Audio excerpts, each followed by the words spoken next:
দর্শক দেখছেন কুরাইশ নিউজ, সাথে আছে আমি ইসরাফিল ফকির। এই মুহূর্তে দাঁড়িয়ে আছি জাতীয় প্রেস ক্লাবের সামনে।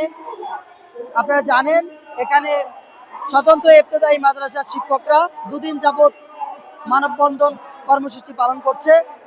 চলুন কথা বলে আসি ভুক্তভোগী শিক্ষকদের সাথে। আমরা আজকে বিগত 40 বছর যাবৎ ভুক্তভোগী।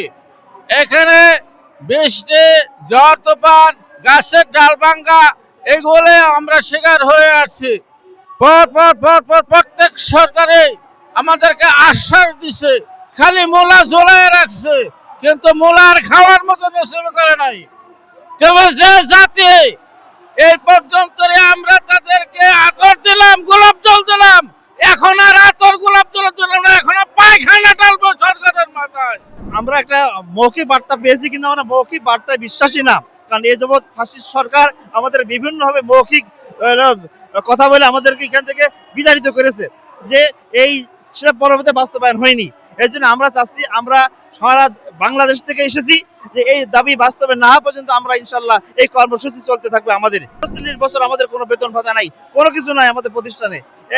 সেই 13 সালে প্রাইমারি যেমন 26,000 প্রতিষ্ঠান একসাথে জাতীয়করণ করা হয়, আমাদের ইবতেদায়ী মাদ্রাসা সেই একই লগ্নে যে জন্মকৃত দুই ভাই, এক ভাই বৈষম্যহীন আর এক ভাই তারা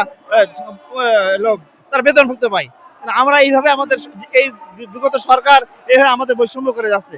তাই আমরা একই বই পড়াই, একই শিক্ষা, একই সবকিছু, কিন্তু আমাদের তাই থেকে বেতন থেকে বঞ্চিত করেছে দীর্ঘ এত বছর।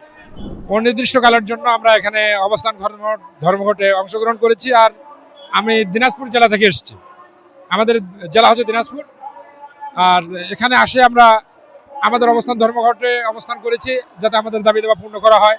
আমরা সবচেয়ে বেশি অবহেলিত একটি শিক্ষক জাতি, যা বাংলাদেশে এরকমের কোনো শিক্ষা ক্ষেত্রে এরকমের অবহেলিত কোনো শিক্ষকরা নেই।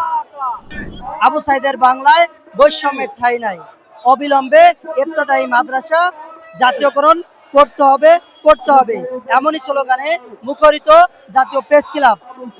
স্বতন্ত্র ইবতেদায়ী মাদ্রাসার শিক্ষক ঐক্য জোট এ মানববন্ধন দুদিন যাবৎ পালন করছে।